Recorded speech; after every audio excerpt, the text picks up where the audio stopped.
আসসালামু আলাইকুম। সংবাদে আপনাদের সবাইকে স্বাগত জানাচ্ছি। আমি ফিরোজ তোহা। শুরুতেই আরবে কেবলস সংবাদ শিরোনাম। বাংলাদেশের সর্বশেষ গুরুত্বপূর্ণ আপডেট সংবাদে আপনাকে স্বাগত। শুরুতেই সংবাদ শিরোনাম, পরে বিস্তারিত। প্রথমেই জানাবো, নজরুল বিশ্ববিদ্যালয়ে ছাত্রদলের দুই গ্রুপের দফায় দফায় সংঘর্ষ। জাতীয় কবি নজরুল ইসলাম বিশ্ববিদ্যালয় শাখা ছাত্রদলের দুই পক্ষের মধ্যে দফায় দফায় সংঘর্ষের ঘটনা ঘটেছে। বিশ্ববিদ্যালয় শাখা ছাত্রদল বহিষ্কৃত ছাত্রলীগ নেতার অন্তর্ভুক্তিকে কেন্দ্র করে এই সংঘর্ষের সূত্রপাত হয়েছে বলে অভিযোগ উঠেছে। এরপর জানাবো, হবিগঞ্জে ছাত্রদলের সভাপতি সহ শতাধিককে আসামি করে এনসিপির মামলা। হবিগঞ্জে জাতীয় নাগরিক পার্টি এনসিপির কেন্দ্রীয় নেতাদের উপর হামলার ঘটনায় জেলা ছাত্রদলের সভাপতি সহ 11 জনের নাম উল্লেখ করে আরও 100 জনকে অজ্ঞাত আসামি করে মামলা দায়ের করা হয়েছে। আজ রাতে এই মামলা দায়ের করা হয়। এর আগে বিকাল 4:30টার দিকে মৌলভীবাজার হবিগঞ্জ সড়কের শ্রীমঙ্গল উপজেলায় চাকন্যা ভাস্কর্য এলাকায় প্রথম পুলিশি ব্যারিকেডের মুখে পড়েন এনসিপির গাড়ি বহরের থাকা নেতাকর্মীরা। এদিকে বিরোধী দলীয় চিফ হুইপকে সড়কে হেনস্থার ঘটনায় 11 দলীয় ঐক্যের নিন্দা। হবিগঞ্জে জাতীয় নাগরিক পার্টি এনসিপির নেতাদের গাড়ি বহরে হামলা এবং বিরোধী দলীয় চিফ হুইপ নেতাদেরকে রাস্তায় পুলিশ কর্তৃক হেনস্থার তীব্র নিন্দা ও প্রতিবাদ জানিয়েছে 11 দলীয় ঐক্যজোট। 11 দলীয় ঐক্যজোটের সমন্বয়ক ডক্টর এইচ.এম. হামিদুর রহমান আজাদ স্বাক্ষরিত এক বিবৃতিতে এই প্রতিবাদ জানানো হয়। এবারে জানাবো, বাংলাদেশ থেকে 3 লক্ষ রোহিঙ্গা ফেরত নেবে মিয়ানমার, বললেন আনোয়ার ইব্রাহিম। বাংলাদেশ থেকে 3 লক্ষ রোহিঙ্গা শরণার্থী ফিরিয়ে নিতে রাজি হয়েছে মিয়ানমার। আজ 29 জুলাই এক অনুষ্ঠানে বক্তব্য রাখার সময় এই তথ্য জানান মালয়েশিয়ার প্রধানমন্ত্রী আনোয়ার ইব্রাহিম। এছাড়াও মালয়েশিয়া থেকে 5,000 রোহিঙ্গাকে ফেরত নেওয়া হবে মিয়ানমারে বলে জানিয়েছেন তিনি। তুর্কি গণমাধ্যম আনাদুলো এজেন্সিকে দেয়া এক সাক্ষাৎকারে তিনি এমন কথা জানান। এবং সর্বশেষ জানাবো, পাকিস্তানের তল্লাশি চৌকিতে হামলা, নিহত 15 জন সেনা। পাকিস্তানের উত্তরাঞ্চলীয় খাইবার পাখতুনখোয়া প্রদেশের একটি তল্লাশি চৌকিতে সশস্ত্র জঙ্গি হামলা, অন্তত 7 জন পুলিশ কর্মকর্তা এবং 8 জন হামলাকারী নিহত হয়েছে। একাধিক রক্তক্ষয়ী সংঘর্ষের পর এই হামলার খবর নিশ্চিত করেছে জিও নিউজের বরাতে টিআরটি ওয়ার্ল্ড। জানায় যে এতে আরও 22 জন সেনা সদস্য গুরুতরভাবে আহত হয়েছে। প্রিয় দর্শক, এতক্ষণ শুনছিলেন সংবাদ শিরোনাম, এবার বিস্তারিত। তবে তার আগে বন্ধুরা, অনুরোধ থাকবে এই সংবাদটিতে একটি লাইক দিন। এই চ্যানেলে আপনি নতুন হয়ে থাকলে আমাদের সংবাদটি দেখতে দেখতে চ্যানেলটি সাবস্ক্রাইব করে রাখুন। কমেন্ট করে বন্ধুরা আপনার মূল্যবান মতামত জানিয়ে দিন আপনি বিশ্বের কোন দেশ থেকে বা বাংলাদেশের কোন স্থান থেকে আমাদের সংবাদটি দেখছেন এবং শুনছেন।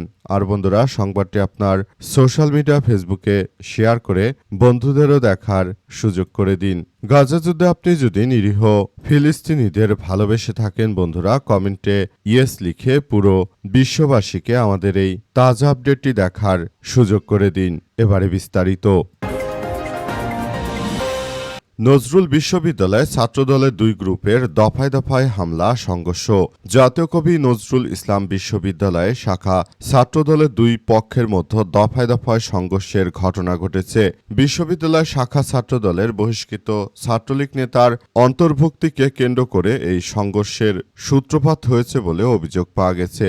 প্রত্যক্ষদর্শী সূত্র থেকে জানা গেছে যে আজ দিবাগত রাত 12টার দিকে বিদ্রোহী হলের সামনে সিনিয়র ও জুনিয়রদের মধ্যে কথা কাটাকাটির এক পর্যায়ে হাতাহাতি এবং সংঘর্ষের ঘটনা ঘটে। প্রথম দফায় সংঘর্ষে মার খেয়ে আহত অবস্থায় হাসপাতালে প্রাথমিক চিকিৎসা নেন শাখা ছাত্রদলের যুগ্ম আহ্বায়ক শাহজালাল আহমেদ জনি। এ ঘটনার কয়েক ঘণ্টা পর বুধবার 29 জুলাই বিশ্ববিদ্যালয় অগ্নিবীণা হলের ডাইনিং এর দ্বিতীয় দফায় সংঘর্ষের ঘটনা ঘটে।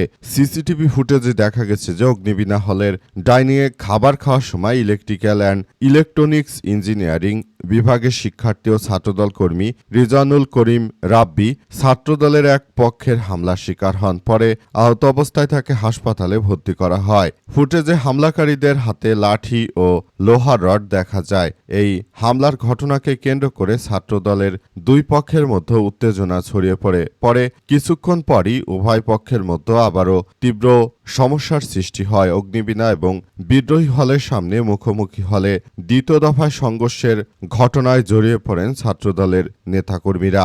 জানা গেছে যে রিজওয়ানুল করিম রাব্বি পূর্বে ছাত্রলীগের রাজনীতির সঙ্গে সম্পৃক্ত ছিলেন। সাংবাদিকদের উপর হামলার অভিযোগে বিশ্ববিদ্যালয় প্রশাসন তাকে 3 বছরের জন্য বহিষ্কার করে। জুলাই গণঅভ্যুত্থান পরবর্তীতে ছাত্রলীগের পরিচয় পাল্টে বিশ্ববিদ্যালয় শাখা ছাত্রদলের রাজনীতিতে তিনি যুক্ত হন বলে সংশ্লিষ্ট সূত্র থেকে জানা গেছে। বরঞ্চ তিনি সুবিধা নেওয়ার জন্য তিনি এই মুহূর্তে আসলে ছাত্রদলের নেতাকর্মীদের সঙ্গে যোগ দিয়ে তিনি মূলত একটি ত্রাসের রাজত্ব কায়েম করতে চান, কিন্তু তার এই ধরনের স্বপ্ন কখনোই সার্থক করতে দেবে না ছাত্রদল। হবিগঞ্জে ছাত্রদলের সভাপতি সহ শতাধিককে আসামি করে এনসিপির মামলা। হবিগঞ্জে জাতীয় নাগরিক পার্টি এনসিপির কেন্দ্র নেতাদের উপর হামলার ঘটনায় জেলা ছাত্রদলের সভাপতি সহ 11 জনের নাম উল্লেখ করে আরও 100 জনকে অজ্ঞাত আসামি করে মামলা দায়ের করা হয়েছে। আজ রাতে এই মামলা দায়ের করা হয়। এর আগে বিকাল 4টার দিকে মৌলভীবাজার হবিগঞ্জ সড়কের শ্রীমঙ্গল উপজেলায় চাকন্যা ভাস্কর্য এলাকায় প্রথম পুলিশি ব্যারিকেডের মুখে পড়ে এনসিপির গাড়ি বহরের সময় গাড়ি থেকে নেমে পুলিশের সঙ্গে কথা কাটাকাটি হয় এনসিপির আহ্বায়ক নাইদ ইসলাম, সদস্য সচিব আক্তার হোসেন, দক্ষিণ অঞ্চলের মুখ্য সংগঠক হাসনাত আব্দুল্লাহ, উত্তর অঞ্চলের মুখ্য সংগঠক সার্জিস আলম, মুখ্য সমন্বয়ক নাসিরউদ্দিন পাটোয়ারি এবং ডাক্তার মাহমুদা মিতু সহ কেন্দ্রীয় নেতারা। এক পর্যায়ে পুলিশের সঙ্গে এনসিপির নেতাকর্মীদের ধাক্কাধাক্কি এবং পাল্টাপাল্টি সংঘর্ষের ঘটনা ঘটে। সময় হাসনাত আব্দুল্লাহ ও নাসিরউদ্দিন পাটোয়ারিকে পুলিশের সঙ্গে বাকবিতণ্ডা ও ধাক্কাধাক্কিতে জড়িয়ে পড়তে দেখা যায়। পুলিশ তাদের সরিয়ে দেওয়ার চেষ্টা করে এবং শেষ পর্যন্ত আসলে পরিস্থিতি ভিন্ন দিকে চলে যায়। অবস্থায় শেষ পর্যন্ত পরিস্থিতি কোন দিকে যাবে সেটি এখন পর্যন্ত বোঝা যাচ্ছে না, তবে সবকিছু খুবই খারাপের দিকে চলে যাচ্ছে।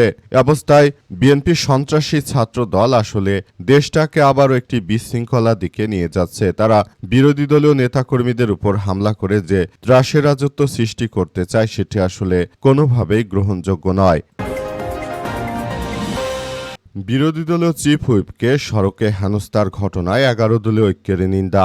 হবিগঞ্জে জাতীয় নাগরিক পার্টি এনসিপি নেতাদের গাড়ি ভরে হামলা এবং বিরোধী দলীয় চিফ হুইপ নেতাদেরকে রাস্তায় পুলিশি কর্তৃক হেনস্থার তীব্র নিন্দা ও প্রতিবাদ জানিয়েছে 11 দলীয় জাতীয় ঐক্যজোট। আজ 29 জুলাই রাতে 11 দলীয় ঐক্যজোটের সমন্বয়ক ডক্টর এইচ.এম. হামিদুর রহমান আজাদ স্বাক্ষরিত এক বিবৃতিতে এই প্রতিবাদ জানানো হয়েছে। মঙ্গলবার 28 জুলাই হবিগঞ্জে এনসিপির মুখ্য সমন্বয়ক নাসিরউদ্দিন পাটোয়ারি এবং উত্তরাঞ্চলের মুখ্য সংগঠক সার্জিস আলমের গাড়ি ভরে হামলা হয়। মৌলভীবাজার থেকে হবিগঞ্জে যাওয়ার পথে বিভিন্ন স্থানে বিরোধী দলীয় চিফ হুইপ নাইদ ইসলাম সহ এনসিপির জ্যেষ্ঠ নেতাদেরকে পুলিশ কর্তৃক বাধা প্রদান এবং হেনস্থার ঘটনা ঘটে। বিবৃতিতে আরও বলা হয়েছে যে তিনি বলেন, গত 28 জুলাই সন্ধ্যা 7টার দিকে হবিগঞ্জ শহরের কোর্ট মসজিদ ও জেলা প্রশাসক কার্যালয়ের সামনে জুলাই পদযাত্রা 2026 কর্মসূচি শেষ করে বাসায় ফেরার পথে জাতীয় নাগরিক পার্টি এনসিপি শীর্ষ নেতাদের গাড়ি ভরে সন্ত্রাসী হামলা ও ভাঙচুর চালানো হয়। ওই হামলার প্রতিবাদে 29 জুলাই হবিগঞ্জে এক কর্মসূচিতে যোগ দিতে যাওয়ার পথে 144 ধারা জারি করে মৌলভীবাজার শ্রীমঙ্গল ও বিভিন্ন স্থানে বিরোধী দলীয় চিফ হুইপ ও এনসিপির আহ্বায়ক নাইদ ইসলাম সহ জ্যেষ্ঠ নেতাদের পুলিশ কর্তৃক আটকে দেয়া গণতান্ত্রিক অধিকার হরণে শামিল। আমরা এই ধরনের আচরণে তীব্র নিন্দা জানাচ্ছি। একই সঙ্গে দায়ীদের চিহ্নিত করে দ্রুত আইনগত ব্যবস্থা নেওয়ার দাবি জানাচ্ছি। বাংলাদেশ থেকে 3 লক্ষ রোহিঙ্গা ফেরত নেবে মিয়ানমার, বললেন আনোয়ার ইব্রাহিম। বাংলাদেশ থেকে 3 লক্ষ রোহিঙ্গা শরণার্থীকে ফিরে নিতে রাজি হয়েছে মিয়ানমার। আজ এক অনুষ্ঠানে বক্তব্য রাখার সময় তথ্য জানান মালয়েশিয়ার প্রধানমন্ত্রী আনোয়ার ইব্রাহিম। এছাড়াও মালয়েশিয়া থেকে 5,000 রোহিঙ্গা ফিরে নেবে মিয়ানমার। স্থানীয় সংবাদ মাধ্যম ফ্রি মালয়েশিয়া টুডের বরাতে তুর্কি বার্তা সংস্থা আনাদুলো জানিয়েছে, এই চুক্তিতে দীর্ঘদিনের রোহিঙ্গা শরণার্থী সংকট সমাধান এবং মালয়েশিয়ার আইনশৃঙ্খলা পরিস্থিতি বজায় রাখার ক্ষেত্রে একটি প্রথম পদক্ষেপ হিসেবে বর্ণনা করেছেন আনোয়ার ইব্রাহিম। তিনি বলেন, মানুষ বলে এদের ফেরত পাঠাও, কিন্তু পাঠাবো কোথায়? মিয়ানমার তো ওদের নিতে চায়নি, এই কারণে মিয়ানমারের সঙ্গে সুসম্পর্ক রাখাটা জরুরি। এখন তারা প্রথমে 5,000 জনকে নিতে সম্মত হয়েছে। এছাড়াও আনোয়ার ইব্রাহিম আরও জানান যে মিয়ানমার বর্তমানে বাংলাদেশে বসবাসকারী প্রায় 3 লক্ষ রোহিঙ্গাকে ফিরে নিতে রাজি হয়েছে। তবে এই প্রত্যাবাসন প্রক্রিয়া নির্দিষ্ট কোনো সময়সীমা উল্লেখ করেননি তিনি। সম্প্রতি পেনাং রাজ্যের একটি আবাসন ছেড়ে শতাধিক রোহিঙ্গা কুয়ালালামপুরে জাতিসংঘ শরণার্থী সংস্থার কার্যালয়ের সামনে জড়ো হওয়ার কয়েকদিন পরই প্রধানমন্ত্রী এই ঘোষণা দিলেন। পরবর্তীতে রোহিঙ্গা ওই দলটিকে কুয়ালালামপুর, সেলানগোর এবং পেনাংয়ের বিভিন্ন অস্থায়ী আশ্রয় কেন্দ্রে স্থানান্তরিত করা হয়েছে।